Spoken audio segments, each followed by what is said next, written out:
Apple Card is the credit card created by Apple. You earn 3% daily cash back up front when you use it to buy a new iPhone 15, AirPods, or any products at Apple. And you can automatically grow your daily cash at 4.15% annual percentage yield when you open a high-yield savings account. Apply for Apple Card in the Wallet app on iPhone. Apple Card subject to credit approval. Savings is available to Apple Card owners subject to eligibility. Savings accounts by Goldman Sachs Bank USA, member FDIC. Terms apply. Need a holiday gift that will keep her sparkling all year long? Right now, Blue Nile, the original online jeweler, is offering 30% off select jewelry. With experts on hand 24/7 to provide guidance, you're sure to find the perfect piece. And now there's even more to love about shopping at BlueNile.com. For a limited time, get 36-month special financing on minimum purchases of $1,000. Restrictions apply. See BlueNile.com for details. That's BlueNile.com. Max, the one to watch for the best in entertainment, now has live sports with the Bleacher Report sports add-on. 5, 4, 3, 2, I let one go. Stream hundreds of select live games from MLB. That's gonna go! NBA, NHL, U.S. Soccer, and NCAA Men's March Madness. We just see what we think we just saw!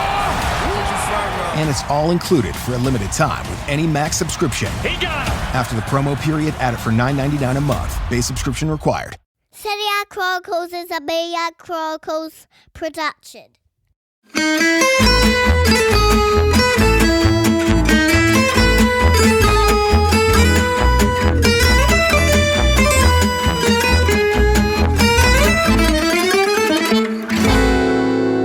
Hello and welcome to the Serie A Chronicles podcast, Valentine's Day edition. I mean, actually, you guys are going to hear this after Valentine's Day, but we're recording on Valentine's Day.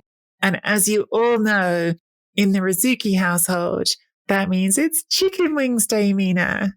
Yes, it absolutely is. But I haven't received my chicken wings yet. So, but I mean, I think people are a little bit upset with me. By people, I mean, it's not that I have like a plethora of boyfriends, but it is Champions League. It kind of sounds like that, right? But it's like, I'm sorry, but it's just a really busy day and the Champions League is tomorrow. And I just don't have time to like celebrate this day, you know? I've got such an image in my head right now. Like a sort of, people might leave like bouquets of flowers for someone who is adored. Like just people like coming to your house in like homage and just leaving buckets of chicken wings outside. Yes. Oh my God, did you read the interview with Beto from Udinese who said he used to work at KFC? I did not. All I could think to myself is, your kind of guy. Oh God, it's the first thing I know, because in the title it said former KFC worker. And I just thought, how did I not know this? And why didn't I have this interview with you? And can we get him onto the pod? You know? And like, my dad used to always say that one day I would be the CEO of KFC, but that dream never came true. It's never too late, Mina. Don't give up on your dreams. And if you're from KFC and listening to this podcast, there's someone here you might want to interview for the next CEO. But Beto just might be my new crush. But football romance, Mina. It could have been a romantic footballing weekend. We had Napoli Inter. We had Atalanta Juventus. It was a big weekend in Serie A. And it felt like one of those big weekends where like big things nearly happened. And then they didn't quite, because both those two big headline games I mentioned ended up in draws. But if we want to tell a romantic story, Mina, then what more romantic in football than the homegrown kid scoring the big goal in the big game? I know you love it, Mina, when we talk about Lorenzo Insigne, the homegrown kid who's, by the way, leaving to go and play in Toronto in a few months' time. Sesto minuto e 40 secondi la rincorsa di Insigne, parte con il destro, rete, il Napoli in vantaggio, esattamente al settimo minuto, nel corso del primo tempo, cambia il parziale al Diego Armando Maradona, ha segnato il Napoli, ha segnato Lorenzo Insigne sul calcio di rigore, il Napoli conduce sull'Inter per 1-0. I know you love it when we talk about Lorenzo Insigne. I have to say, I really enjoyed the fact that he scored the first goal in this game, because it was a penalty, which, by the way, Lorenzo Insigne has scored 6 goals in Serie A this season. all penalties. I actually had not even clocked at myself until this weekend. None of his goals in Serie A have been from anything other than the penalty spot this season. But I was just reading, funnily enough, before the game, I came across an interview of his in a magazine called Rivista Undici. It's an Italian magazine, really good magazine. And this then made it into my Guardian article because I loved this little detail that after he missed his penalty against Torino earlier in the season, his sons, who are 8 and 6 years old, like in the car journey on the way home, were like, "Dad, like we're going to have to show you how to hit a penalty when we get home because apparently you can't do it."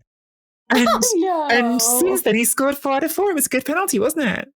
I feel like these kids could be my own. Criticizing their father, just like I would have done. But maybe he's picked up some tips. 4 good penalties since then, I'm just saying. It actually really was a great penalty, honestly speaking. And I know, like, it's so funny because when it comes to Insigne and Napoli, it's just in total, like, the whole package just annoys me. But when I think of Italy, I can never think of an Italy side without Insigne. Like, I do get a little upset about it. But funny enough, coming into this match, I was reading some of the things that were written about him. And get this, comparing him to last season, 6 goals. Last year it was 11. 87 shots. I mean, at the stage of the season, 87 shots. Now it's 62. 86 touches in the area. Now it's 71. 34 crosses. Now it's 21. Does he dribble as much? No, he doesn't. Yeah. So it was like this. And then I put in capital letters, worsening.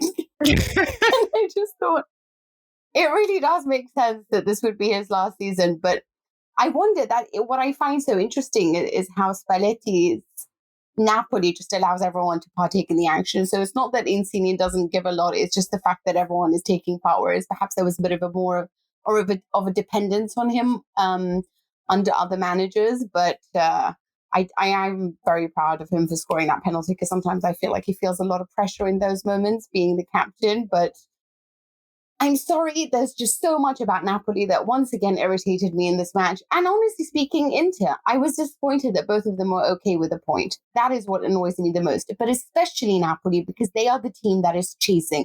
They should have really just done that bit more to try to secure the win. And the fact that neither side wanted to gamble on that, it depresses me a little, if I'm honest. It was a fascinating game because the first half I actually thought Napoli were brilliant. It's no secret. Like we've talked about it loads. I'm a huge Victor Osimhen fan, and it was like he's back from injury. This is only his second start since the injury, which of course he suffered against Inter last time out when he fractured his cheekbone and his eye socket, which is a horrible injury, by the way. And he's just, when he's there, he's got so much movement in him. Like he's just constantly shooting this way, shooting that way.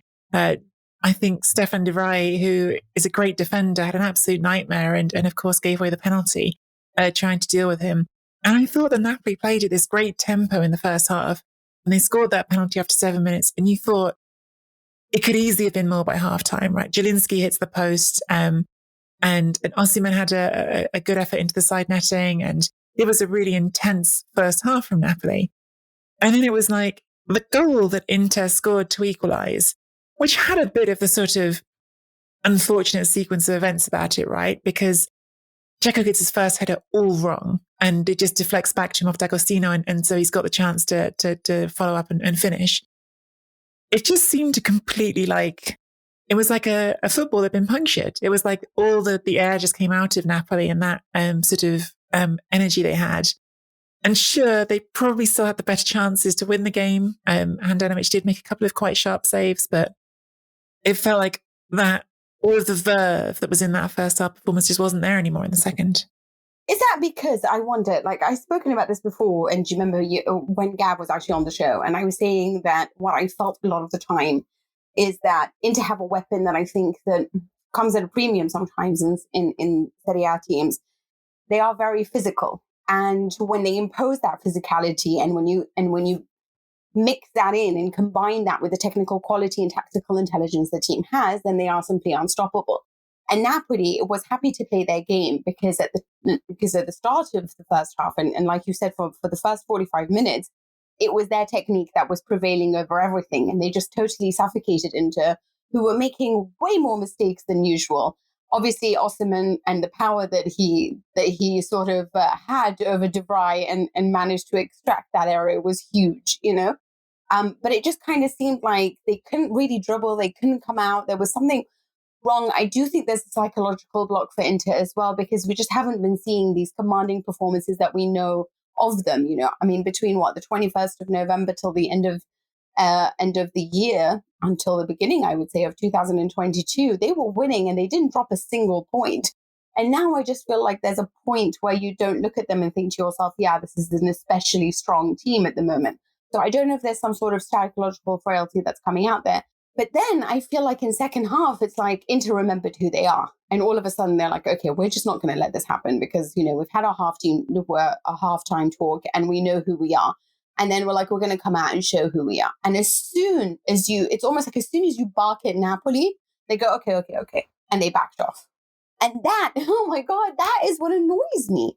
Because if they had stuck to their tactical philosophy and the way they play their football, it's good enough. It's good enough to get themselves the 3 points. You can see the goal. Okay, it's unlucky, but go and continue and enjoy yourself and try not to take this all so seriously. But there's something about Napoli that I just feel like they're always accepting of crumbs. Serie A crumbs. Okay, we're close enough to win the Scudetto. That's good enough for us. There's never a point where it's not good enough and only the best will do. It's almost like they need to listen to those positive affirmations that I always laugh at. Yeah, which is a case of, we are worthy. Let's try to fight for more.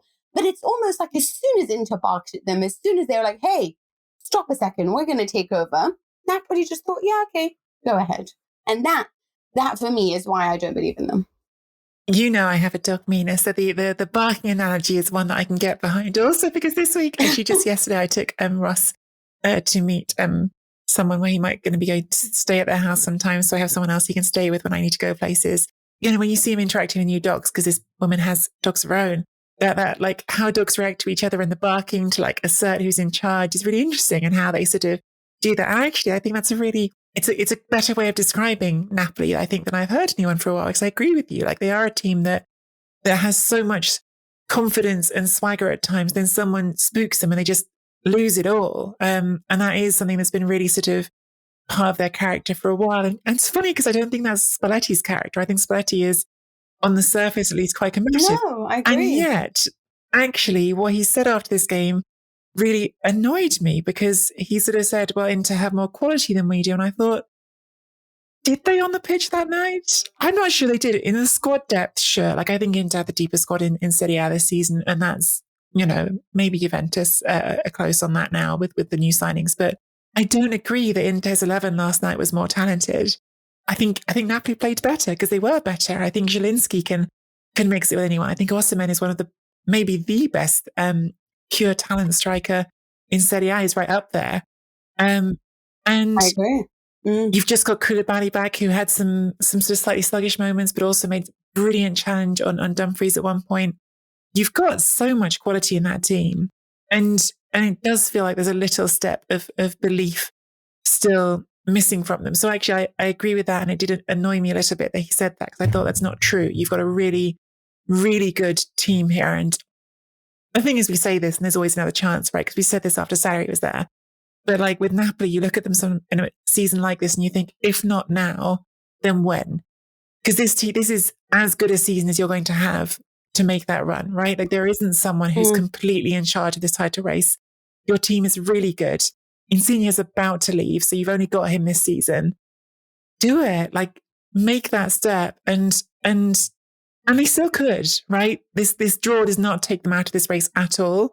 When you look at where things were a few weeks ago, the points that Inter have dropped, they're in this picture.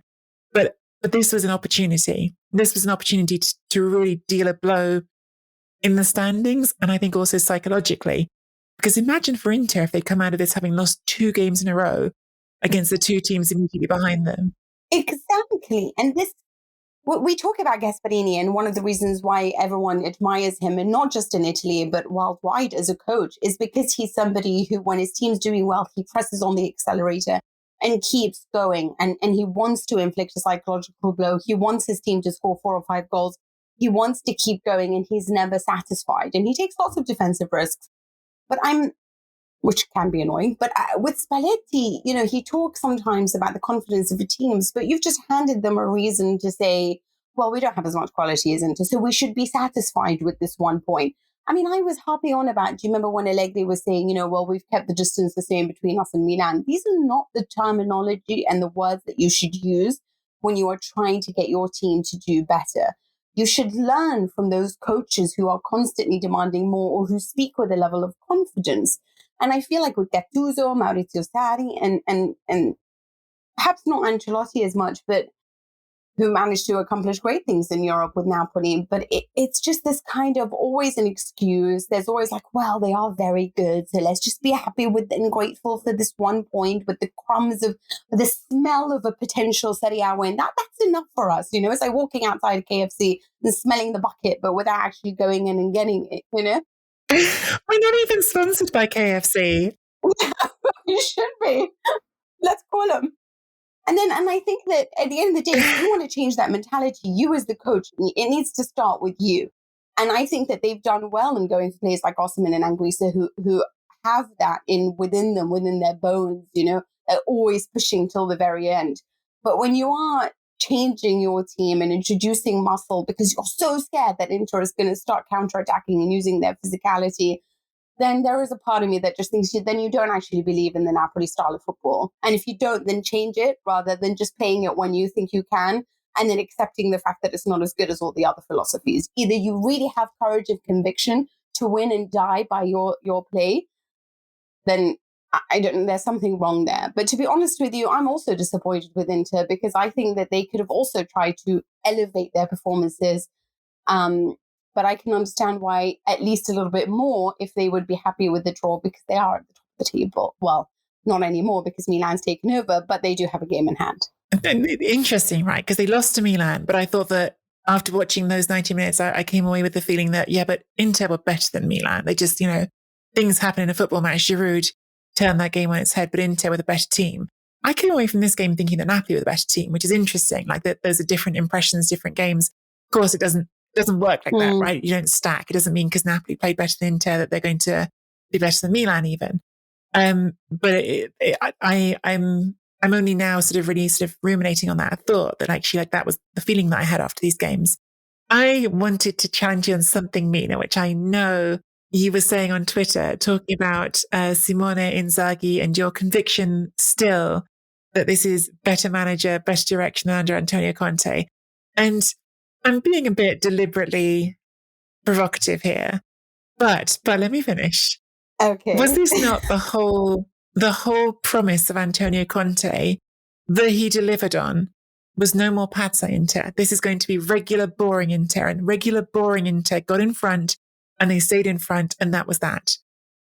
Are we seeing a slip? Because that's Inter's story, right? Inter have had plenty of seasons in the past where they've had the most talented group in Serie A and not won. I mean, that's the story of the Moratti era writ large.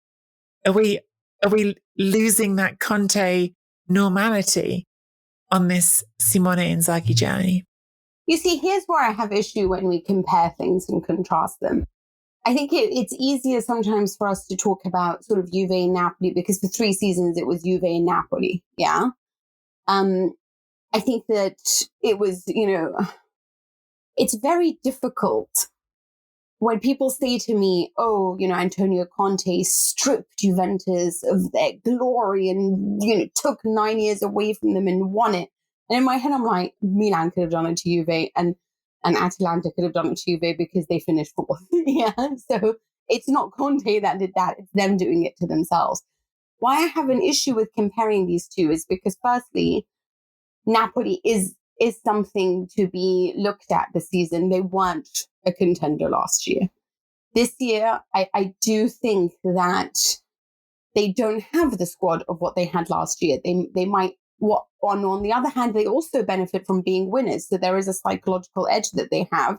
But in terms of technique, I'm really sorry, Achraf Hakimi, no matter what someone tells me about Denzel Dumfries and how much he's grown, he's still not Achraf Hakimi. And right now, when you consider Edin Dzeko is 35 and the man they're depending on, Lautaro Martinez, having scored in 6 goals 6 games and hasn't contributed much to the Champions League. It is a shock to lose somebody like Lukaku and replace them with what we're having right now.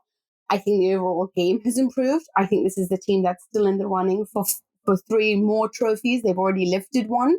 They are still in the Coppa Italia. They are still in the Champions League. They are not going to go from now until the end of the season playing 1 game a week like they did under Antonio Conte by the stage of the season last year.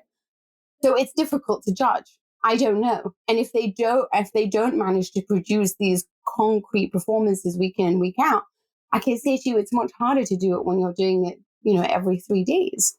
And when you, at times, don't have like a Romelu Lukaku that you can always point at and feel like is the reference point and your leader that can carry things through. Certain references that you can depend on. Martinez is not somebody you can depend on. A 35-year-old who cannot cope on a physical level day in and day out is not somebody to depend on. So I don't know. I struggle. But I think with what he has and with the game that he has produced, I think the balance that he's managed to seek. I mean, even Marotta said that he felt they had gone through, electric storms, something like that. I'm paraphrasing, but he talked about, tempestuous storms that they suffered over the summer. And he thought that this season would be one of great difficulty. But frankly, I still think that Inter may be wavering and they may not win this. But I still think that Inzaghi, up until this point, up until what we know and the facts that we have right now, to me, he's doing a better job.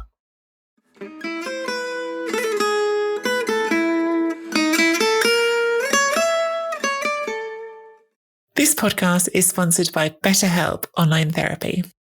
Is something preventing you from achieving your goals? What interferes with your happiness? Check out our new sponsor, betterhelp.com/Serie A. This is our first specific sponsor for the Serie A Chronicles podcast. And I have to say, I'm really happy that it is, because counseling is something that I really believe in. Like, I have had counseling at different times myself. I admit that I didn't come to it until my 30s, but for different things at different times, I found it to be a really beneficial thing. Just having someone outside your bubble to talk to and share those experiences with. And I think that probably now more than ever, actually, with everything that's gone on in the pandemic, there's probably quite a lot of people who've been quite stuck in their own bubble. And so I don't know how you feel about this, Mina. I think counseling can be a really good thing to do. Yes, I think it's a place where you feel you're free of judgment. You can talk to somebody who can really, it's almost just like having a friend. I mean, BetterHelp will assess your needs and match you with your own licensed professional therapist. And you'll connect in a safe and what you will hopefully feel as a private online environment. It's convenient and you can start communicating in under 48 hours. This isn't, just a sort of a crisis line. It's not self-help. It's professional counseling done securely online. And if you are having any troubles, and frankly speaking, it's like you said, I mean, nowadays it is a tougher environment that we're all living in. We have so much more expected of us. We are being squeezed all the time. And some of us would just appreciate a safe haven to talk to somebody outside of that world. Yeah, I think for me, it was a really big thing was just realizing, sometimes you have thoughts in your head that for whatever reason, you're not willing to say to people who actually know you. And when you have counseling, you can say things to those people, feeling free of the consequence of what you've been scared of saying things to people for is often or scared, can be any reason you just don't want to talk about something. Absolutely. They have licensed professional counselors on betterhelp.com. They specialize in all sorts of areas: depression, stress, anxiety, grief, LGBT matters, sleeping, trauma. Anything you share is going to be completely confidential. Again, these are licensed counselors, completely professional and affordable. So I want you to start living a happier life today. As a listener, you'll get 10% off your first month by visiting our sponsor at betterhelp.com/Serie A. Join over 1 million people who have taken charge of their mental health. Again, that's BetterHelp, HELP.com/Serie A. So the big upshot, Napoli draw with Inter, of course, at the start of this weekend. Napoli and Milan were 1 point behind Inter. Inter, of course, do still have that game in hand, as we keep saying. But Napoli didn't overtake Inter. Milan, however, did win their game. They beat Sampdoria 1-0. So Milan go top of the table. It's been a little while since we've looked at the La Classifica and seen someone other than Inter at the top of it. So it's exciting. It was an exciting, I was going to say an exciting piece of Route 1 football, but that is what it was Route 1 football. Mike Maignan, whose distribution is probably an underrated part of what his game and what he's brought to Milan. He's a really, really effective distributor of the ball. But just releasing Rafael Leao and Leao taking it off to the races and scoring the only goal of the game. I feel like I've already sort of said things like this a few times in recent weeks on the podcast. I know I was talking about it quite a lot when he was absent actually for Milan, how important I think Rafael Leao is to them. I think in that Milan team, he's the player who really for me is I don't know. I mean, I guess you could put others in the conversation as well. Tonali has huge upside. Theo Hernandez certainly has upside as well. I think Leao can be really special, Mina. I think he's the player who I'm most excited about his upside in that Milan team, which is saying something because it's a young team with lots of players with big upside. I think it's very difficult to sort of disagree with his talent and what he produces and the unpredictability. He is so technically amazing to watch and really the difference maker in that, and the way his change of pace, the way he can just jump on that pass and then score a goal. He is a better player than he was last season, and he is growing, and that is something that I don't want to deny. But I still don't look at him and think to myself, I can depend on you. And that is my issue with several players in Milan, including Brahim Diaz, for example, or Salmakers, or even Kessie right now. I don't like it. Sometimes it's in and out. Benacer can have a good game and Benacer can have a bad game. Kessie can have a good game. Well, if he's being booed, certainly, and he can have a bad. But then, Kessie on the whole, Theo Hernandez on the whole, they're more dependent people. I'm still not sure about Leao. I still feel that consistency is an issue. And I need him. I mean, obviously he scored big goals. He scored against Lazio. He scored against Atletico Madrid. But I need him to be somebody that is a reference point for me against the tighter defenses when he's being blocked and can really show me what he has, because I'm not entirely convinced there, if I'm honest. But you are very much in love with the player. Yeah, I was actually just looking back at his numbers. It's funny because the consistency point is an interesting one, right? I was thinking earlier when we talked about Lautaro. Lautaro has scored once in Inter's last 9 matches, right? Now, Leao is on a tear right now. I think he's scored in something like 5 of the last 8 games. He's also got a couple of assists in that run as well. But before that, he had a dry run. And I was just checking it back, and funnily enough, it was 1 goal in 9 games. So he actually has had a run just like the one that Lautaro is on.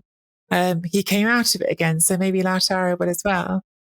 Young footballers and development. I do think that Leao has really shifted up a gear from last year. I think last season, when we talked about it, it was like, here's this sort of dazzling footballer who loves to dribble, but gets a bit lost in it. And like, sort of, you never know what to expect when he gets on the ball. I don't think it happened, which, there's been lots of footballers like that. Gervinho was a footballer like that. When you got Gervinho with the ball at his feet, you'd be like, oh, it's a thrill because anything could happen, but also he might fall over his own pieces. Whereas with Leao, it's not like that to me. With Leao, it's a trajectory, and it's the trajectory is upwards, even if there's a little bit of sort of growing pains on the way. I don't know. I think he's going to be. Yeah, his ceiling is so high. So you see the potential and you think to yourself, wow, if this kid provides the consistency, then he can be on another level. I mean, comparable to the greats that we're talking about right now, who are going for millions and millions of dollars in the transfer market. But you see, I'm always drawn to a Mike Maignan or a Sandro Tonali, because for me, those two have been consistently ridiculously brilliant in every single match, Perhaps I'll never see from Tonali or, I don't know, I mean, Theo Hernandez does bug me quite a lot on a defensive level, but you might not see the level that Leao can actually reach. But I mean, I do think it's interesting that when Tonali was talking about Magna, he said he learned Italian in 5 days. You know, that's just how great he is, you know? And you just think, no, that's got to be an exaggeration, right? But it is that those two guys, they're just so dependent. You always can depend on them. And Tonali, I am really quite shocked because last year I wasn't sure. And everyone kept saying, oh, come on, he's just right for pressure and all of this. And I thought, is this a step too far? Is Milan too big, you know? And he's just been ridiculously brilliant. There's just no role this guy can't cover. His tactical intelligence knows no bounds. He is a consistent performer. I don't know whether it's he's a fan of the club and he cares more than anyone else on the pitch, but he has been absolutely stunning. And what I love about Milan is that when you look at them, you don't think that they can go and win all these matches, but they do. They really do have that never say die attitude. They're never happy with a point. They want to win everything ahead of them, and they don't ever make any excuses. So I'm just saying to you, when, you know, we talked about, for example, Inter's attitude when they lost against Lazio and in the derby, you know, when they feel that sense of injustice and how they sort of surrender to their emotions. Milan are a side that don't care if the chips are against them. They keep going. They keep plugging away. And that is why in many ways that they sort of deserve the trophy, but based on the quality, Inter's has been a better side, you know, so for that they deserve it too. So it's just interesting to see we have two different teams and so much to appreciate in different ways about them. But Milan for me are like a great thing for a kid to watch, you know, like if I'm like, they are just sort of that story where believe in yourself, it doesn't matter, but, you know, keep working. And you'll make it like Ronaldo. You know? Milan and the Mighty Ducks, that's what I'm hearing. Oh my God. But can Marco Giampaolo make a point? Come on, he's yeah. I mean, they did win last week, didn't they? But yeah, the Marco Giampaolo has returned to Sampdoria. Do you know, I saw a meme about that, Mina, which was mean, but which did make me laugh, which was after all this time, Marco Giampaolo has finally succeeded in what he promised to do when he first got to Milan, taking them to the top of Serie A. So, unfortunately, yes, of course. For anyone, because I never know, you know, we've got listeners, I'm sure, coming in from different amounts of Serie A information. Marco Giampaolo was hired a couple of summers ago to be the manager of Milan and was supposed to be one of the sort of up and coming smart young smart young managers coming through in Italian football after having a promising time at Sampdoria. I think it was 3 seasons in a row. He got them got into the top half of the table, which doesn't sound like that much, but, you know, Sampdoria have been a team that has struggled to do that consistency in recent years. And there was the sort of contrast drawn right away with him and Antonio Conte. Conte talking about testa bassa e pedalare, you know, head down and pedal. And Giampaolo gave this famous line, well, we're going to, you know, have our heads up and play football, not heads down and pedal. And he, you know, lasted about 4 weeks, which was, I'm exaggerating slightly, but it wasn't there for very long. His career is on a tough trajectory, and I'm probably being way too mean on him because look, he's done some good things in his career as well, but he certainly has not yet transformed Sampdoria, and this is a pretty uninspiring performance on the whole. Right, I think we need to move on, Mina, to the other sort of big game this weekend, which was Atalanta against Juventus.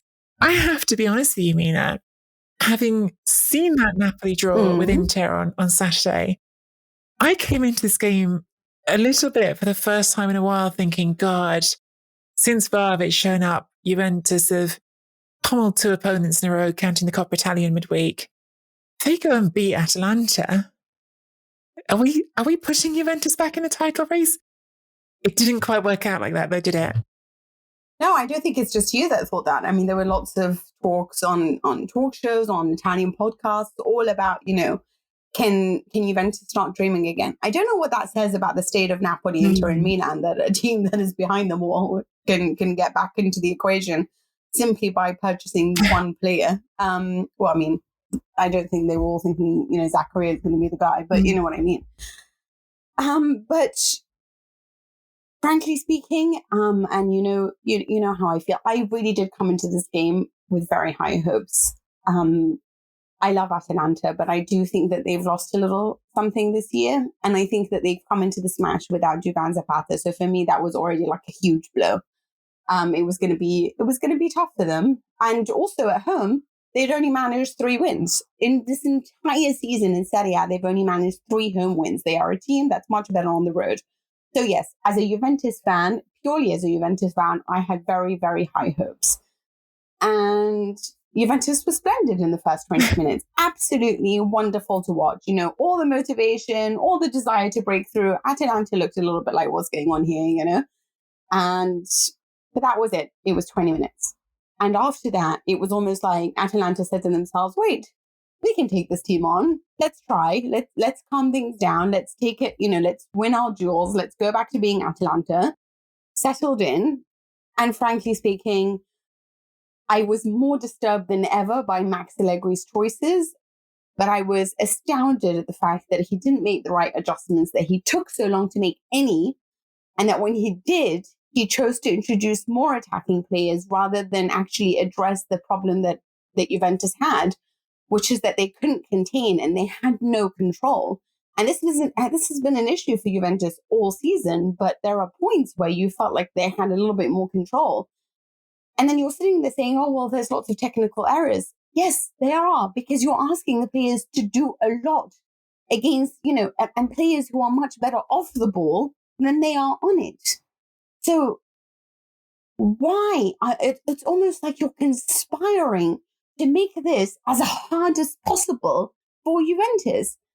And more than anything, I think what irritated me even more is despite the fact that I'm so chuffed at the fact that Cherubini and Arriva Bene had sold, you know, some players to bring in these wonderful guys like Zakaria and Vlahovic, I'm annoyed at watching Demiral for Atalanta, because what a loss of a defender that man is. What an icon he could be. And once again, another great defender, much like Romero, just given to Atalanta. That's my rant. Yeah, I don't know. I was sort of really surprised and impressed by Atalanta in this game, I want to say. Yes. I didn't have the highest expectations of them coming into this game.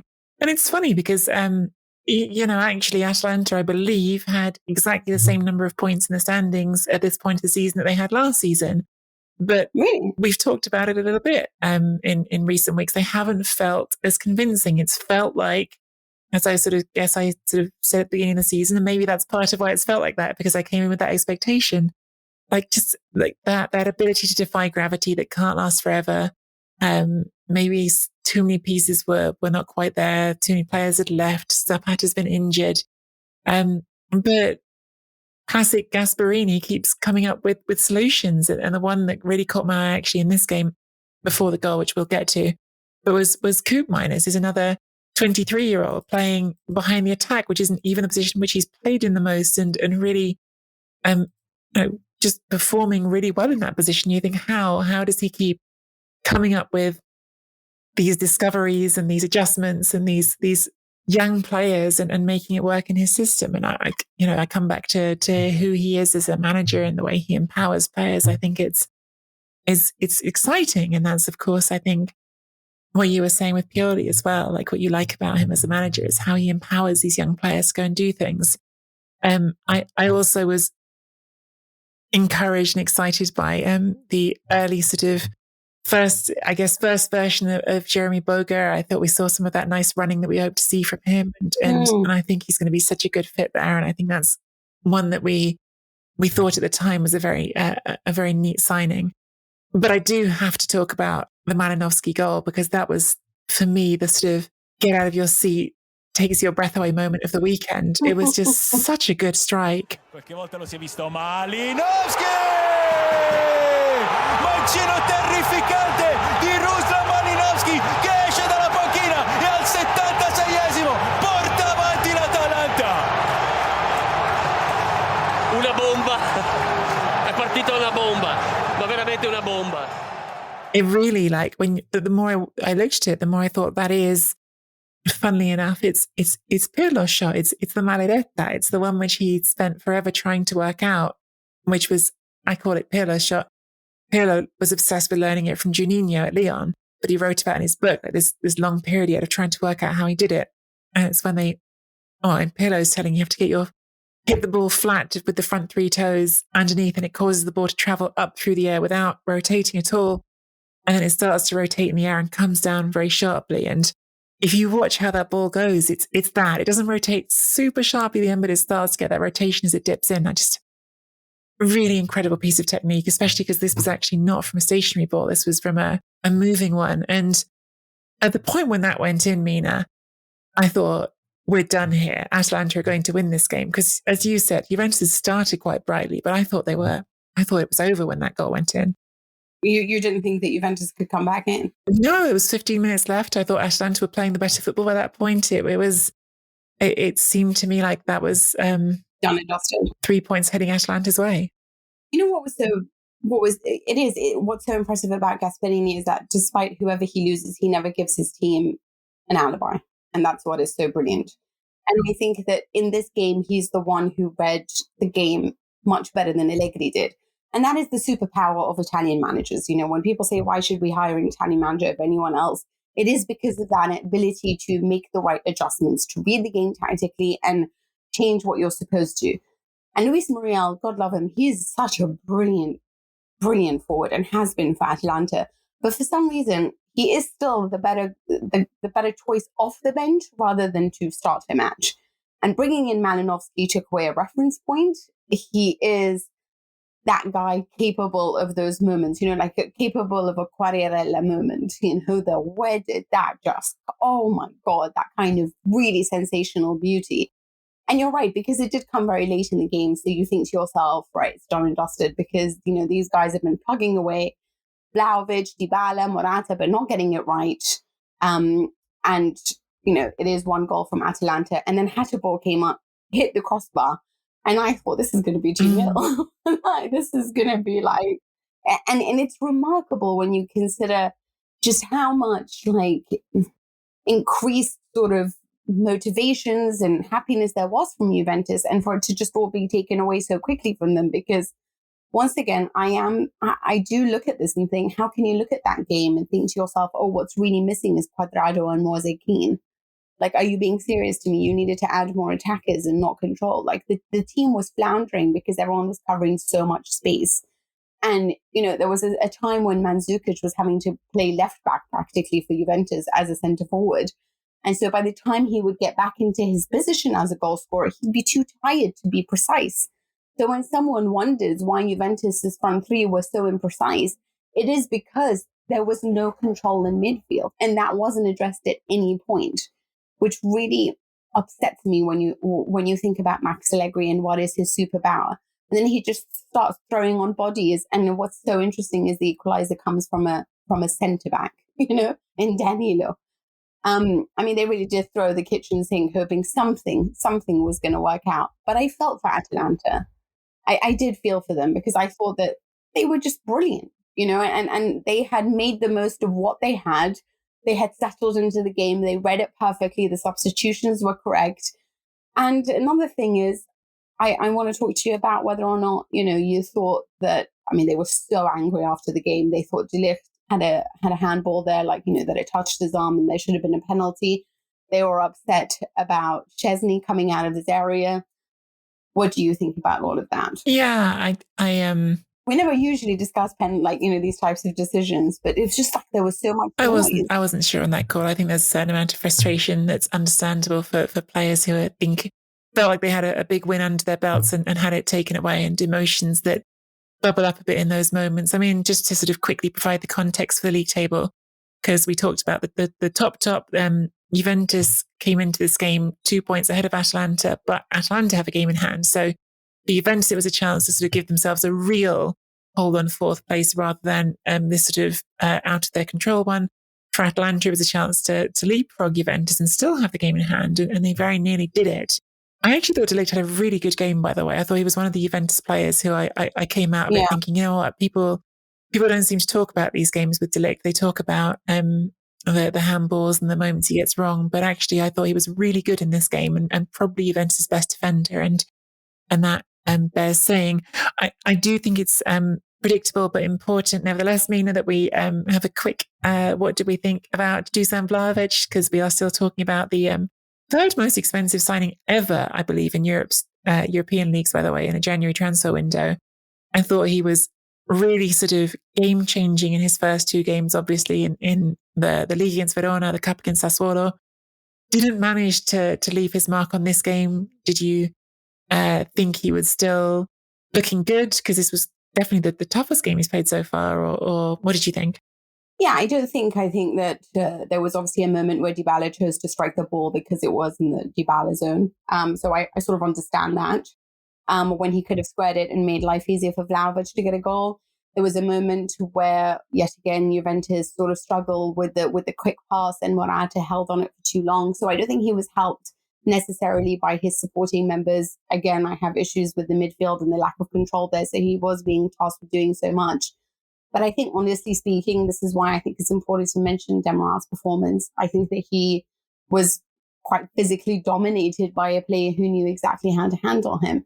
And I'm happy that he had this experience, because when he does play in the Champions League, he will be facing the likes of Sergio Ramos one day, or those types of defenders that really know how to sort of bully you. And you have to be strong enough to know how to handle that. And so I think it's a good sort of learning curve. I was still very happy with performance, less happy with everyone else perhaps around him. But I mean, I'm not going to expect fireworks and for this guy to be the savior of Juventus. And I think people might obviously look to him as such a big name that hopefully he can always resolve issues, but it's got to be the tactics and it's got to be a team effort. And I just didn't necessarily see that from Juventus for much of the game. Right. I just touched on the Coppa Italia, so I'm going to move on to that very quickly. We're going to have a big discussion about them, but the Coppa Italia quarterfinals got played this week. We have got Inter beat Roma 2-0, Milan beat Lazio 4-0, Juventus beat Sassuolo 2-1, Fiorentina beat Atalanta 3-2. So we've got two very juicy semi-finals coming up. We've got a Milan derby, and we've got Juventus against Fiorentina, which of course means Vlahovic against his old club already. Those are the semi-finals. If you are a conspiracy theorist like Maurizio Sarri is, the Lazio manager, you might think it's all very convenient that we've got those two semi-finals. He talked about the tournament before Lazio's game as the most anti-sporting in the world, and lamented about how the draw is on. I actually agree with some of the points he was raising. I think it is very odd that you look at the FA Cup in England, where the draw is a public event, less than it used to be, but still you can watch it live and see it shared. And the Coppa Italia just all sort of gets produced somewhere, and we don't get shown it all and have it all sort of happen in that way. I do understand where he's coming from on that. I also, not that I actually think anything suspicious is going on, but I just think that's like I do think that's an odd way to handle your tournament. And certainly it's true what he said, that it's designed to put certain clubs at an advantage, because it clearly is that the top division clubs come into the competition later, which is pretty standard, but they come in really late compared to other competitions like the FA Cup, and it is designed to favour top clubs. Although, having said that, among the top clubs who've done very well out of it recently are Sarri's club, not while he's been there, but last year. So the fact that he got his team thumped quite so badly still does not reflect great on him. Having said that, while we're on the subject of Sarri, big 3-0 win this weekend, Mina. I mean, this is such a yo-yo team. As I said, beaten 4-0 in the cup, come back and beat Bologna 3-0. Are we still just throwing our hands up in the air and saying, sure, this is just Sarri madness that's happening in Lazio, or what? I mean, it's also remarkable that it's another clean sheet. So I think that shocks me more than anything else, because it's the fact that they are managing to understand how to defend, But you're right, because I don't know how you can go from these, fabulous performances, such as the one against Bologna, who humiliated them in the reverse fixture, to going into like a loss like that in the Coppa Italia against Milan. I don't know what to expect from this side, but I do feel that Sarri is very good at making teams play well when he has a specific amount of time. I do think Zaccagni is fantastic. I do worry about the side and how well they will do without Immobile, but I don't know what to expect from the side. Sort of anything. I mean, it's almost like this is a team that if it's in the relegation spot or it's in the Champions League spot, I'm going to be like, yeah, that makes sense. it's remarkable, really. But I think with this specific victory, I'm going to say I do worry about Bologna and the way they have performed in 2022. They haven't managed to win yet. I do feel there's a lack of desire on their behalf, a lack of ambition. I don't recognize the Sinisa Mihailovic attitude that I associate them to. And so I wonder whether this is more about them just not even trying, or whether Lazio really are becoming a formidable side that doesn't just play good football, but really cynical, effective football. Yeah, I'm excited about Mattia Zaccagni. He seems to be having a little bit of a sort of breakout moment under Sarri. And it's interesting, of course, because playing on the left side of an attack, you know who else had some breakout seasons, some of his best seasons under Sarri playing on the left of an attack? A certain forward we were talking about earlier, Lorenzo Insigne, who was very much in that same interview I mentioned actually earlier with the Rivista Undici, and he was talking about the different managers he's worked under, and you know, Zeman is the one who sort of formed him, and the different sort of roles that Benitez and Ancelotti had. He said that with Sarri, for him, he said Sarri was pure joy. Football was just joy, and I think he was sort of saying, you know, I just was allowed to concentrate on attacking and enjoying that, and for him, he really did. And Zaccagni is a player who signed from Verona, who I was really interested in when he was at Verona. Scored a couple of absolutely outrageous goals. End up getting sort of a nickname of Zaccagnate, you know, Zaccagnisms, where he was doing these acrobatic scissor kicks in the area. But I really, whatever else Sarri is or isn't, he definitely has that habit for getting into certain players' heads and getting the best out of them. And I wonder if that pairing could become something really fun. Our producer Simon is in our shared document right now, asking a double question, which is he due for a call-up? But then saying he stole Zaniolo's girlfriend, so could that cause trouble? I mean, drama in the city of Rome, two sides of the footballing city, and two young, talented footballers. Wait, is this Zaniolo's ex-girlfriend who is pregnant from Zaniolo? Or no? We have to ask our gossip columnist. Yeah, I don't honestly know the answer to that one. I don't know if our producer Simon is more up on that than I am. I'm not, I have to admit. But can I also just give another shout out to Lazzari, because I feel like I felt a little bad for him because he wasn't being paid, and I'm such a fan of his because he's just that vertical, non-stop energy, and I'm really glad that seeing him playing with Zaccagni, it's across the pitch. There's just quality from everywhere, and real forward thrust and technique and pace and power. And yeah, it's fun to watch. I have to say, Lazio are really fun to watch at the moment when it strikes, and when they are. Let's just say more fun than Roma right now. Yeah, exactly. They've got so much attacking stuff that comes together when it's all there. Of course, the obvious names: Milinkovic, Savic, Immobile, Luis Alberto still there. Sassuolo against Roma. Since you mentioned Roma, Mina, very different vibes going on there right now. Obviously lost in the Coppa Italia, which was Mourinho's return to San Siro to face Inter, where he was warmly received. His team did not do well though. Then a draw with Sassuolo, which felt like it was a stolen draw by the end of this game to me. I thought Sassuolo were the better team, were winning until late again, and let Roma off the hook. And yet, you know, Mourinho is still broadly quite popular with the Roma supporter base. So what do you make of it? I mean, honestly, I'm sort of like a little... It's tough to constantly like talk about him every week and say to yourself, like, I'm still expecting this team to do more than this, you know? I'm still expecting for better than this. And then, you know...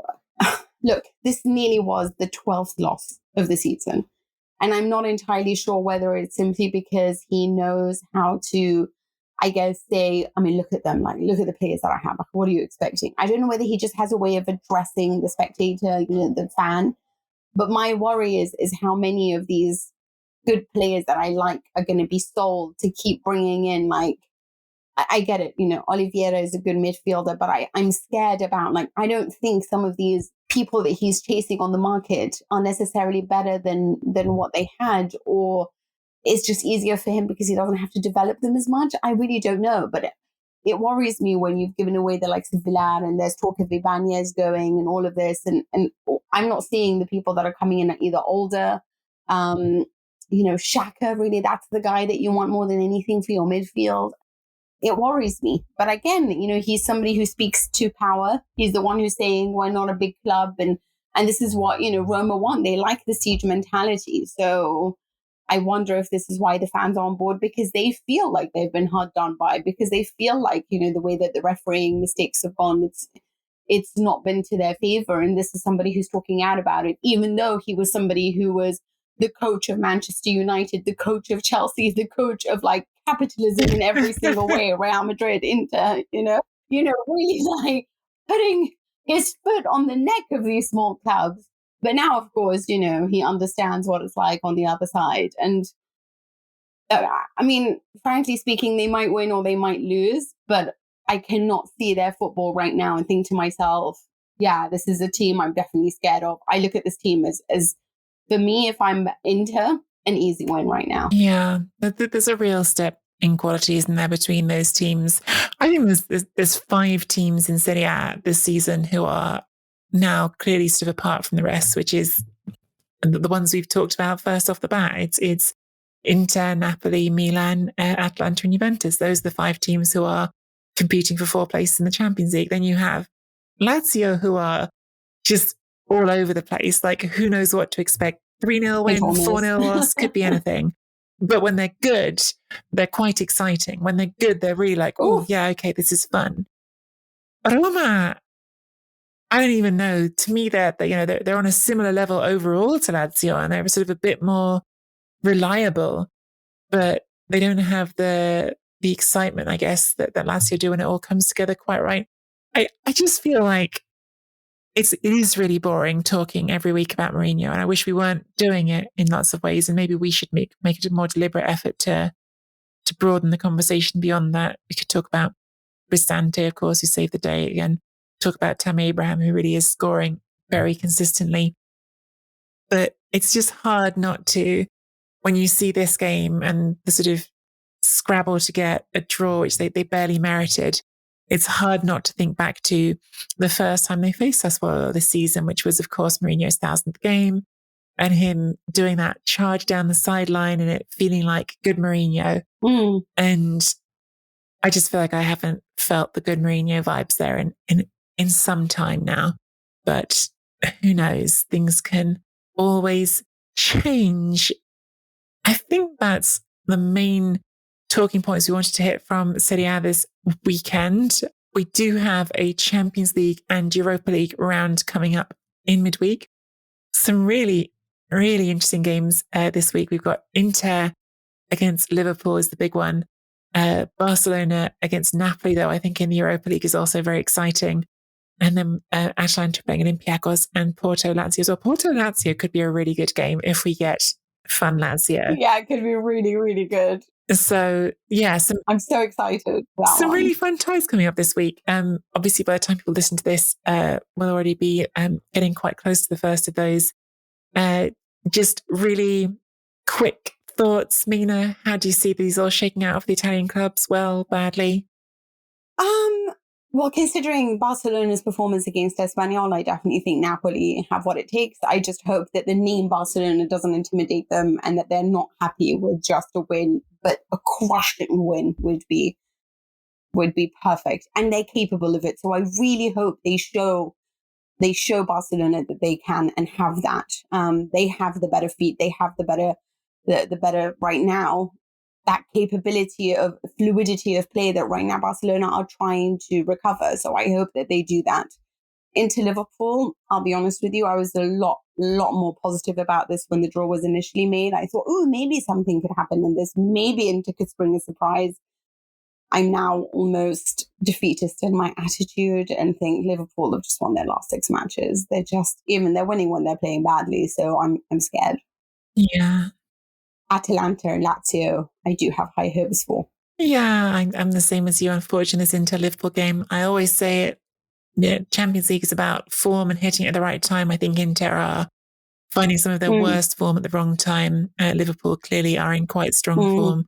I do think, low-key, like my personal feeling on Inter at the moment. It's not all of the explanation at all. There's more to it, but I do think that Bastoni being out really hurts them. I think that Bastoni is such an interesting player in how he interprets that role, because notionally he's centre back, but he really pushes up a lot on the left-hand side.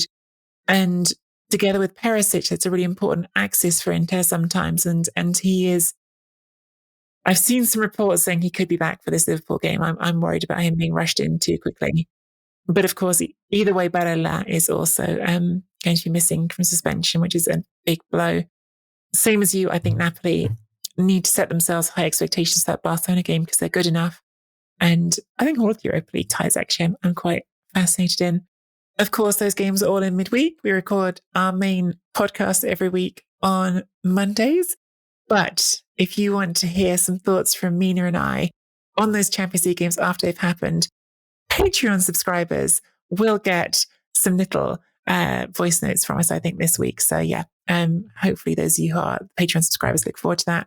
The rest of you can sign up on the website, SerieAChronicles.com. And of course, we'll be back on Friday with the Chronicles Q&A mailbag show. Check out our website at SerieAChronicles.com and click the Chronicles Tifosi button to join our Patreon community, where you'll get access to those voice notes that Nicky just described, as well as to exclusive episodes and bonus content. Or you can choose to contribute a smaller amount as a supporter without the bonus content if you just want to help us keep Serie A Chronicles running. Obviously, this is an independent podcast and we have several people working on this. So do find us on Twitter at Serie A Chronpod, at Nicky Bandini, or at Mina Rizuki.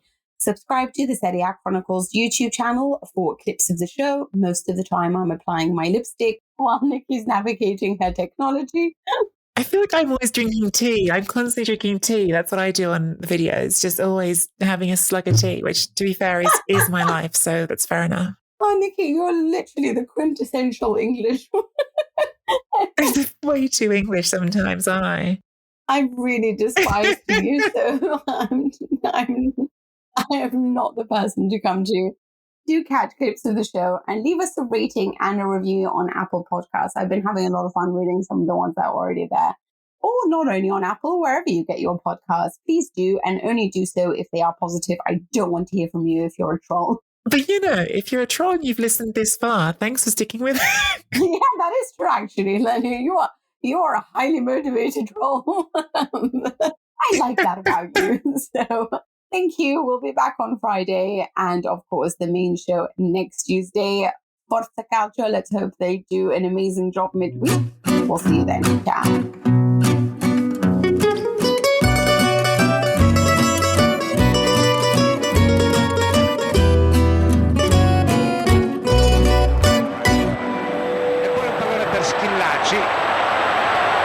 Tra due avversari sulla ribattuta Giannini, e a terra un giocatore cecoslovacco. Giannini da Baggio, e a terra Bielik, triangolazione Baggio che converge, Baggio, finta di Baggio, tiro, grandissimo gol di Baggio, grandissima impresa di Baggio, veramente bravo, ha fatto una cosa che veramente fa esplodere giustamente l'Olimpico. Rivediamo.